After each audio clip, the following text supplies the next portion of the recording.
સંત યોહાનના ગ્રંથમાંથી પાઠ. પિતાએ જેમ મારા ઉપર પ્રેમ રાખ્યો છે તેમ મેં તમારા ઉપર પ્રેમ રાખ્યો છે. મારા પિતાની છાયામાં તમારો વાસ રહો.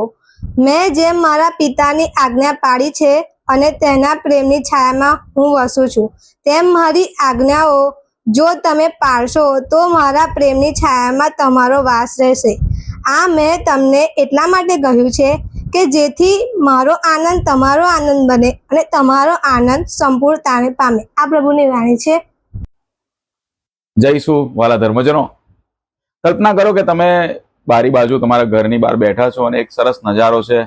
હાથમાં એક ગ્લાસ છે, ગ્લાસમાં કોફી છે અને તમે કોફી પીવા જઈ રહ્યા છો અને કોફી પી રહ્યા છો ત્યારે ખબર પડે છે કે મોરસ તો છે નહીં, પણ નજારો એટલો સારો છે ને એટલે મનમાં અને શરીરમાં એટલી આળસ છે કે ઊભા થવાનું મન નહીં થતું.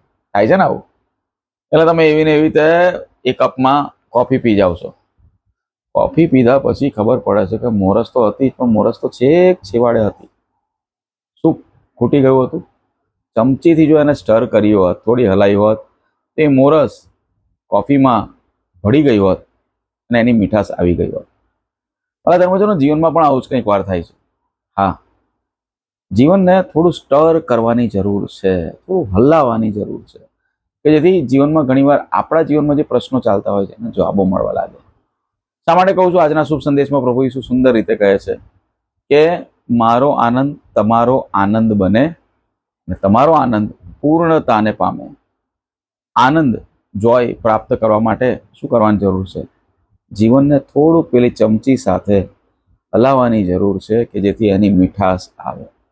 ઘણીવાર આપણા જીવનમાં દરરોજ ખ્રિસ્ત યજ્ઞમાં જઈએ, પ્રાર્થના કરીએ, ગુલાબમાળા બોલીએ, શાસ્ત્ર વાંચન કરીએ, પણ કશું ખૂટે છે, ટેવ પડી જાય છે, પણ એને થોડી હલાવવાની, હચમચાવવાની જરૂર છે કે જેથી આપણે સાચો આનંદ પ્રાપ્ત કરી શકીએ. આપણા ભૂતપૂર્વ વડા ધર્મગુરુ જે મૃત્યુ પામ્યા એવા ફ્રાન્સિસે કહ્યું છે, ધ જોય ઓફ ધ ગોસ્પલ, શુભ સંદેશનો આનંદ હોવો જોઈએ. જો હું જ પોતે આનંદમાં ના હોઉં તો બીજાને કઈ રીતે આનંદ આપી શકીશ? બરાબર ને? આ પ્રશ્નો ઉપર મનન ચિંતન કરીએ અને ચમચીને જેમ હલાવીએ છીએ અને મોરસ થોડી ફેલાઈ જાય છે અને એની મીઠાશ આપે છે, જીવનને પણ થોડું હલાવવાની જરૂર છે. ઈશ્વરની જય.